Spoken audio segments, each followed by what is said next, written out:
بسم اللہ الرحمن الرحیم نحمدہ ونصلی ونسلم علی رسولہ الکریم اما بعد فاعوذ باللہ من الشیطان الرجیم بسم اللہ الرحمن الرحیم۔ الحمدللہ پچھلے درس میں ہم نے حیض کے متعلق مسائل کا آغاز کیا تھا، جس میں ہم نے حیض کی مدت کتنی ہونی چاہیے،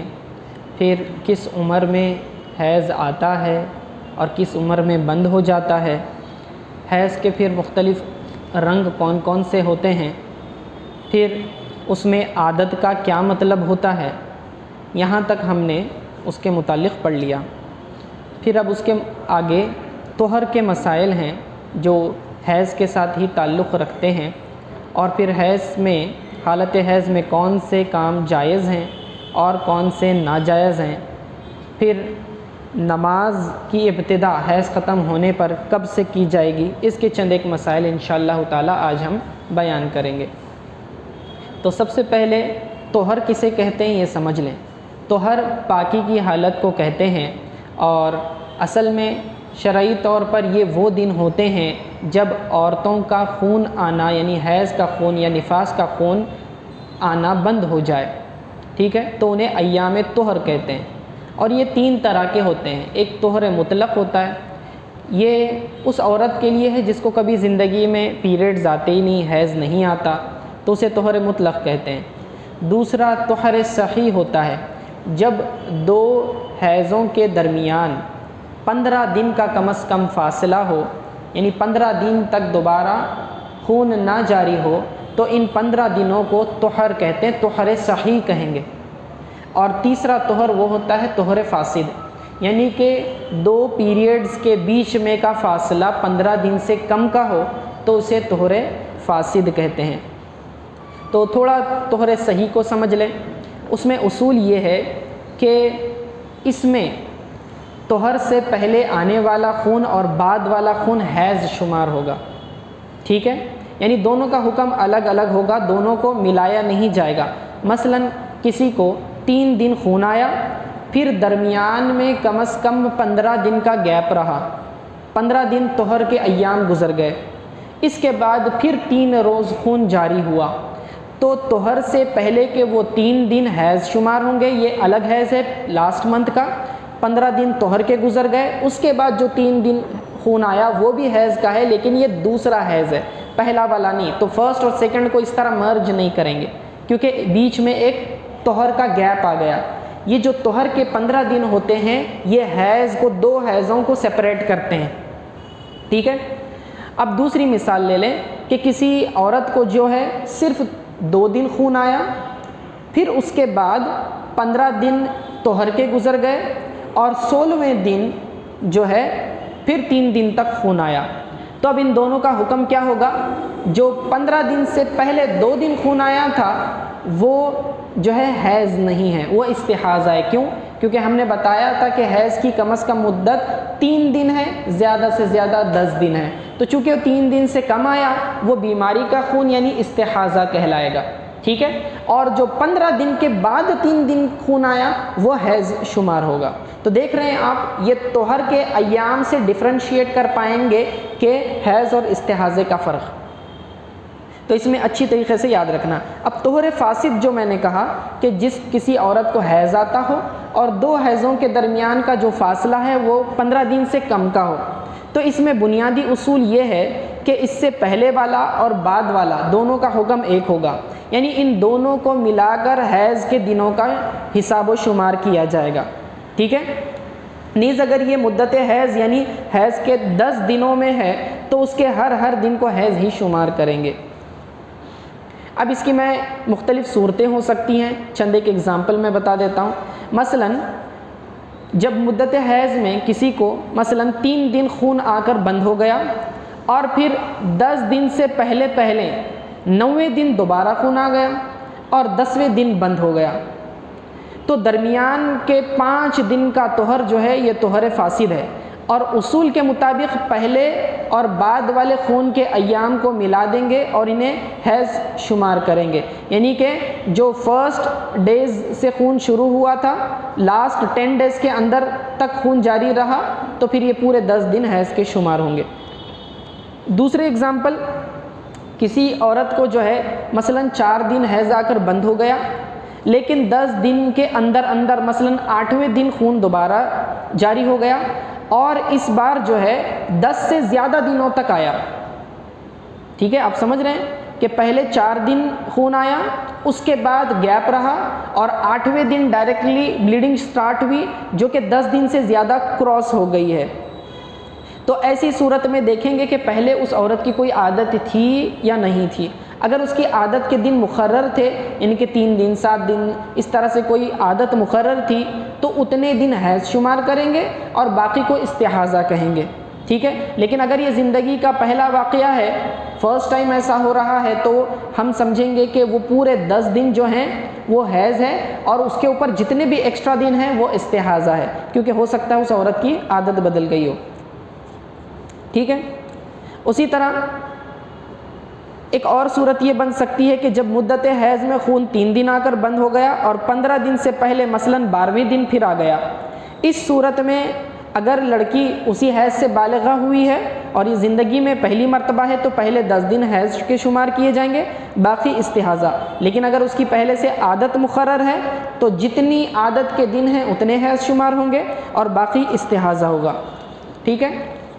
تو اس طرح سے خواتین کو جو ہے فرق کر لینا چاہیے کہ اپنی عادت کیا ہے یہ پتہ ہو، دوسرا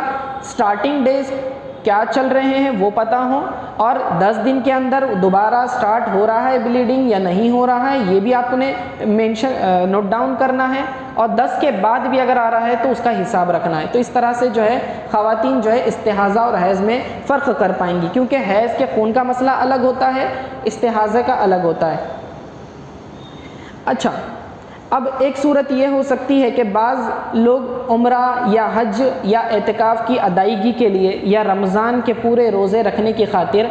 بعض عورتیں جو ہے حیض کو روکنے کے لیے پلس کھاتی ہیں، یعنی کہ دوائیاں گولیاں استعمال کرتی ہیں جس سے بلیڈنگ نہ آئے، تو کیا ایسا کرنا جائز ہے؟ تو یاد رکھیں، اگر حج یا عمرے کے معاملے میں فلائٹ کی سیٹ مخصوص ہے اور اس کے علاوہ کوئی ٹکٹ وغیرہ بھی نہیں مل رہا ہے تو یہ اگر آپ کی مجبوری بن رہی ہے تو پھر تو آپ جو ہے ڈاکٹر کی صلاح لے کر گولیاں لے سکتے ہیں اس مسئلے میں، خاص حج اور عمرے والے میں۔ لیکن رمضان کے معاملے میں آپ پلس نہیں لے سکتے، کیونکہ یہ کوئی نیچرل چیز ہے اور نیچرل آرڈر کو ڈسٹرب کرنے سے ہیلتھ کے اوپر بیڈ امپیکٹ پڑتا ہے، جو ہے پھر اس کے بعد میں سائیڈ ایفیکٹس وغیرہ ہوتے ہیں۔ تو اس کی عادت نہیں بنا لینی چاہیے، ایک آدھے بار لائف میں، جیسے کہ میں نے کہا حج اور عمرہ لوگوں کے لیے زندگی میں 1 یا 2 مرتبہ ہی ایسا انسیڈنٹ ہوتا ہے تو اس وقت پھر گنجائش نکل سکتی ہے، لیکن باقی میں اپنے آپ کو بیماری کو دعوت دینا اس طرح نہیں کرنا چاہیے، پریگننسی بھی پھر اس کا ایفیکٹ پڑتا ہے، ٹھیک ہے۔ اچھا، اب حائضہ عورت کے لیے کون سے کام جائز ہیں کون سے ناجائز ہیں اس کو سمجھ لیں۔ اس کے تقریباً وہی احکام ہیں تو جو جنبی شخص کے لیے، یعنی جس پر غسل فرض ہو جاتا ہے، اس کے لیے جو چیز جائز اور ناجائز ہے وہی چیز جو ہے حائضہ خاتون کے لیے بھی ہوگی۔ البتہ اس میں تھوڑا سا فرق ہوتا ہے کہ جو خاتون حائضہ ہو، حیض کے دن چل رہے ہیں، ان دنوں میں اس نے جو ہے نمازوں کی قضا نہیں کرنی ہے، ان دنوں کی نمازیں عورتوں پر معاف ہوتی ہیں، ٹھیک ہے۔ اور نماز کے علاوہ جو ارکان نماز کے ہوتے ہیں وہ بھی ادا نہیں کریں گے، مثلا سجدہ شکر ہے یا سجدہ تلاوت ہے، یہ بھی ناجائز اور حرام ہے۔ اسی طرح روزہ بھی حرام ہے، البتہ اس کی قضا ہے۔ صرف فرق روزے اور نماز میں یہ ہے کہ روزے کی قضا کی جائے گی۔ رمضان کے روزے، مثال کے طور پر رمضان میں پیریڈ سٹارٹ ہو گئے تو جتنے دن خون آیا اتنے دن روزہ نہیں رکھیں گے، گناہ گار بھی نہیں ہوں گے کیونکہ یہ نیچرل چیز ہے، ٹھیک ہے، اس میں کوئی جو ہے گناہ کا پہلو نہیں ہے۔ البتہ رمضان ختم ہونے کے بعد میں جتنے دن روزے چھوٹ گئے تھے اس کی قضا کرنی ہے، لیکن نمازوں کی قضا نہیں ہے۔ سال میں کبھی بھی پیریڈز آئیں نمازوں کی قضا نہیں ہوگی۔ حدیث پاک میں آتا ہے، صحیح مسلم کی حدیث ہے، سیدنا عائشہ رضی اللہ تعالی عنہا فرماتی ہیں، کانا یصیبنا ذلک فنؤمر بقضاء الصوم ولا نؤمر بقضاء الصلاۃ، ہمیں یہ حیض لاحق ہوتا تو رسول اللہ صلی اللہ علیہ وسلم کی جانب سے روزوں کی قضا کا حکم دیا جاتا اور نمازوں کی قضا کا حکم نہ دیا جاتا۔ ٹھیک ہے. اچھا، نمازوں کو یہ مکمل معاف کرنے میں ایک حکمت یہ ہے کہ عورت کو سخت آزمائش سے بچایا جا سکے،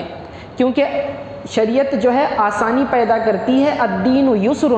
اسلام جو ہے دین اسلام، اس پر عمل کرنا آسان ہے. تو شریعت نے خواتین کو جو ہے یہ چیز چھوٹ دے رکھی ہے، کیونکہ یہ چیز ان کے کنٹرول میں نہیں ہے. قدرتی طور پر اللہ تعالیٰ کی طرف سے یہ چیز جاری ہوتی ہے، تو اس میں جو ہے اللہ تعالیٰ نے پھر انہیں چھوٹ بھی دی ہے، رخصت بھی دی ہے.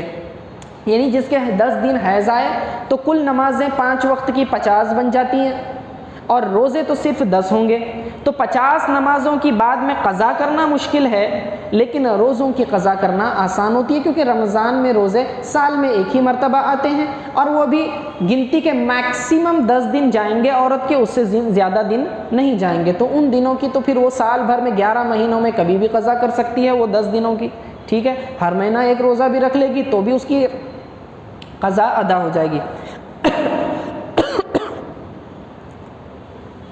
اس سے ان بہنوں نے جو ہے درس لینے کی ضرورت ہے جو اسلام کے اوپر تنقید کرتی ہیں، کرٹیسائز کرتی ہیں، کہتی ہیں کہ اسلام پر عمل کرنا بہت زیادہ مشکل ہے، جبکہ ان کے لیے اس میں بہت آسانی ہے.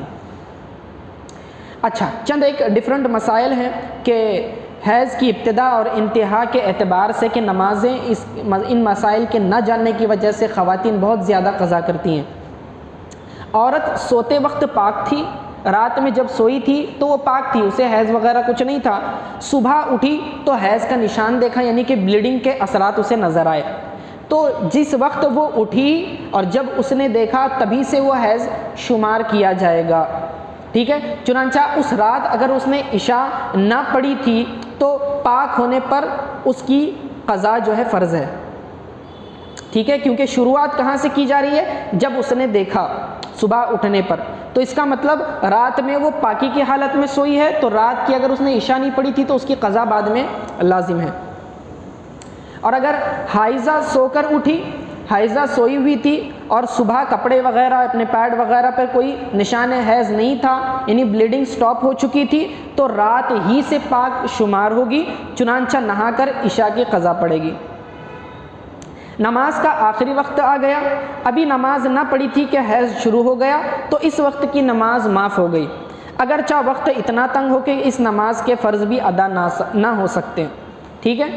اسی طرح نماز کے دوران نماز پڑھ رہی تھی، دوران نماز جو ہے حیض آ گیا تو وہ نماز معاف ہے اگر وہ فرض پڑھ رہی تھی. لیکن اگر وہ نفل پڑھ رہی تھی تو اس کی قضا لازم ہے، اس نفل کی اس کو قضا کرنی پڑے گی. ٹھیک ہے، فرض پڑھ رہی تھی تو وہ معاف ہو جائے گی، لیکن نفل پڑھ رہی تھی تو اس کو بعد میں قضا کرنی پڑے گی. اگر کسی کو 3 دن رات حیض آیا اور عادت کے دنوں سے کم میں بند ہو گیا، مثلا 6 دن کی عادت تھی اور اس ماہ جو ہے 3 دن بعد خون بند ہو گیا اور چوتھے دن بالکل بھی نہیں آیا، تو وہ اس وقتی نماز کے مستحب وقت تک، آخری وقت تک وہ انتظار کرے گی، پھر غسل کر لے گی اور نماز پڑھنا شروع کر دے گی. عادت کے دنوں کا انتظار نہیں کرے گی، ہو سکتا ہے اس کی عادت بدل گئی ہو، 6 کی جگہ اب 3 ہو رہے ہوں. ٹھیک ہے، اور اگر عادت کے پورے ہونے کے بعد بند ہوا تو پھر تو انتظار کی بالکل حاجت نہیں ہے، فوراً غسل کر کے نماز روزہ شروع کر دے گی. اسی طرح اگر رات میں خون بند ہو گیا تو فوراً جو ہے وہ غسل کر لے گی، صبح کا روزہ رکھے گی. لیکن اگر صبح کے وقت میں، یعنی کہ بالکل سحری کا وقت ختم ہو رہا تھا اس وقت، یا پھر جو ہے فجر کا اول وقت فوراً حیض آ گئے، تو اس دن کا روزہ معاف ہے، پھر اس کی قضا نہیں. ٹھیک ہے، تو مستحب وقت سے وہ وقت مراد ہے جو مکروہ وقت کے علاوہ ہے. چنانچہ عصر کی نمازوں میں اس کا آخری وقت تک وقت مستحب ہے، جبکہ عصر میں آخری 20 منٹ جو ہے وہ مکروہ کے ہیں، اس سے پہلے کا وقت جو ہے مستحب ہے. خون عادت کے دنوں سے آگے بڑھ گیا تو 10 دن تک انتظار کرے. اگر پورے 10 دن یا اس سے قبل جس دن بھی بند ہوا تو اسے عادت بدلنا قرار دیا جائے گا، اسی دن سے وہ غسل کرے گی اور وہ نماز پڑھے گی. اور اگر 10 دن سے آگے بڑھ گیا تو وہ غسل کرے گی اور عادت کے بعد کے دنوں کی قضا کرے گی. یعنی کہ مثال کے طور پر کسی کو جو ہے پہلے دن سے 12 دن تک بلیڈنگ ہوئی اور اس نے غسل ہی نہیں کیا، اس کو لگا کہ بھئی یہ حیض جو ہے مسلسل یہ طویل ہوتا جا رہا ہے، تو یاد رکھنا کہ حیض میکسیمم 10 دن کا ہو سکتا ہے، تو اب اس کے 2 دن جو اوپر بلیڈنگ کے گئے ہیں وہ استحاضہ تھا، اس کی نماز معاف نہیں ہوتی ہے، ان دنوں کی اس کو قضا کرنی پڑے گی۔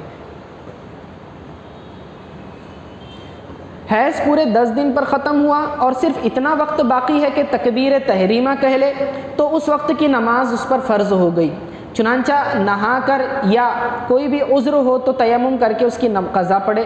اور اگر اس سے کم دنوں میں بند ہو تو اس نماز کے ذمے میں فرض ہونے کے لیے اتنا وقت ملنا ضروری ہے کہ جس میں تیزی سے نہا کر یا عذر ہو تو تیمم کر کے کپڑے وغیرہ پہن کے تکبیر تحریمہ کہہ سکے، اتنا ٹائم اگر اس کو ملتا ہے وہ نماز کی ادائیگی میں وہ چیز فرض ہو جائے گی، اگر وہ نہیں کیا تو بعد میں اس کی قضا کرنا پڑے گا،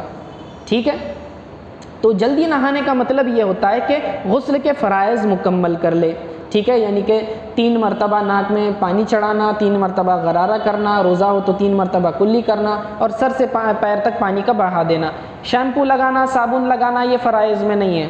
تو یہ جو ہے تاخیر کر دے گا غسل کو،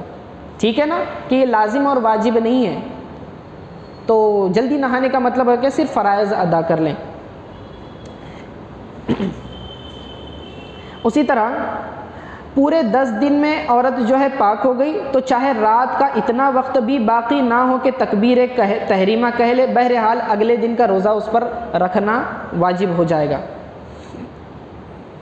اگر روزے کی حالت میں حیض شروع ہو گیا تو وہ روزہ ٹوٹ جائے گا اور وہ اس کی قضا رکھے گی، فرض تھا تو قضا اس کی فرض ہے، نفل تھا تو اس کی قضا پھر اس کی واجب ہو جائے گی۔ یاد رکھنا کہ پھر قرآن کو یہ حائضہ عورت چھو نہیں سکتی، بلا حائل قرآن اس کے ترجمے کو بھی چھو نہیں سکتی، ٹرانسلیشن ہو یا قرآن کی کوئی آیت ہو کسی کاغذ پر لکھا ہوا ہو کہیں بھی ہو تو اسے وہ چھو نہیں سکتی، البتہ اس کے اوپر جو ہے کپڑا وغیرہ لپٹا ہوا ہو، کیری بیگ میں ہے، تھیلی میں ہے، بیگ وغیرہ میں ہے، جزدان میں ہے، تو پھر کوئی حرج نہیں، بیچ میں کوئی آڑ ہونی چاہیے، ٹھیک ہے، بغیر کسی آڑ کے بغیر کسی حائل کے اس کو وہ چھو نہیں سکتی حالت حیض میں، ٹھیک ہے۔ اسی طرح اپنے بدن کے پہنے ہوئے لباس سے بھی چھو نہیں سکتی، اس طرح نہیں کہ دوپٹے سے وہ پکڑ لے، اس طرح بھی نہیں، کیونکہ پہنا ہوا لباس عرفاً جسم کا حصہ سمجھا جاتا ہے، ہاں اگر وہ دوسرے رومال وغیرہ سے پھر پکڑتی ہے کوئی اور کپڑے سے تو پھر جائز ہو جائے گا۔ اسی طرح موبائل میں اگر قرآن ہے تو موبائل کی اسکرین پر اگر قرآن ہے تو اس کو چھونا یہ گناہگار نہیں ہوگی، یہ چھونا جائز ہے، البتہ وہ زبانی قرآن نہیں پڑھ سکتی حالت حیض میں، ٹھیک ہے، یعنی قرآن کی نیت سے وہ کسی ایک آیت کی بھی تلاوت نہیں کر سکتی، اگر کرے گی تو گناہگار ہوگی، ہاں دعا کی نیت سے پڑھ سکتی ہے، مثالیں میں نے پہلے بھی دی تھی، مثلا کوئی جو ہے بسم اللہ الرحمن الرحیم دعا کی نیت سے پڑھتی ہے حالت حیض میں، جائز ہے، اسی طرح لا حول ولا قوت الا باللہ العلی العظیم کہتی ہے، جائز ہے، کلمہ پڑھتی ہے لا الہ الا اللہ، جائز ہے، کوئی بھی طرح کا ذکر کر سکتی ہے، دعا پڑھ سکتی ہے، حتیٰ کہ درود پڑھ سکتی ہے، استغفار پڑھ سکتی ہے حالت حیض میں۔ تو خواتین نے چونکہ ان دنوں میں نمازیں ان پر معاف ہوتی ہیں اور ان دنوں میں عبادت سے وہ محروم نہ ہو تو اپنی زبانی ذکر کا یہ فائدہ اٹھا سکتی ہیں، یعنی کہ وہ استغفار پڑھے، درود پڑھے، کلمہ وغیرہ پڑھے، ٹھیک ہے۔ تو یہ سارے وظائف پڑھنا زبانی یہ پھر جائز ہیں، البتہ قرآن نہ پڑھے، کیونکہ حدیث پاک میں آتا ہے، ترمذی شریف کی حدیث ہے، حضرت ابن عمر رضی اللہ تعالیٰ عنہ سے مروی ہے کہ رسول اللہ صلی اللہ تعالیٰ علیہ وآلہ وسلم نے ارشاد فرمایا لا تقرأ الحائض ولا الجنوب شیئا من القرآن، کہ حائضہ اور جنبی شخص یعنی جس پر غسل فرض ہو گیا قرآن میں سے وہ کچھ بھی نہ پڑھیں، ٹھیک ہے۔ لیکن اگر کوئی معلمہ ہے، کوئی خاتون جو ہے تجوید وغیرہ پڑھاتی ہیں چھوٹے بچوں کو مدرسے میں اور وہ حالت حیض میں ہے، اب وہ 10 دن تو چھٹی نہیں لے سکتی، بچوں کو پڑھانا ہے تو وہ ایک ایک لفظ پڑھا سکتی ہے، ٹھیک ہے، الحمد للہ، ایسے گیپ کر کر کے ایک ایک لفظ بچوں کو اس طرح پڑھا سکتی ہے، اس میں کوئی حرج نہیں ہے، بلکہ پوری آیت ایک ساتھ نہیں پڑھ سکتی ہے، ٹھیک ہے۔ تو صحیح مسلم کی اس پر حدیث بھی ہے کہ رسول پاک صلی اللہ تعالیٰ علیہ وسلم ہر وقت یعنی ہر حالت میں ذکر اللہ تعالیٰ کا ذکر کیا کرتے تھے، یعنی حالت جنابت میں بھی ہو تو ذکر کیا کرتے تھے، اس سے پتہ چلا کہ عورتیں اگر حالت حیض میں ہوں تو بھی وہ ذکر کر سکتی ہیں، ٹھیک ہے. اچھا، آیت سجدہ سننے یا پڑھنے سے اس پر سجدہ واجب نہیں ہے. ہاں اگر اس نے آیت سجدہ تلاوت کی تو سننے والے پر واجب ہو جائے گا، اگرچہ اس کا تلاوت کرنا گناہ تھا، کیونکہ سجدہ نماز کا رکن ہے. حالت حیض میں نماز معاف ہے تو سجدہ تلاوت بھی معاف ہے. اگر اس نے کسی سے تلاوت سنی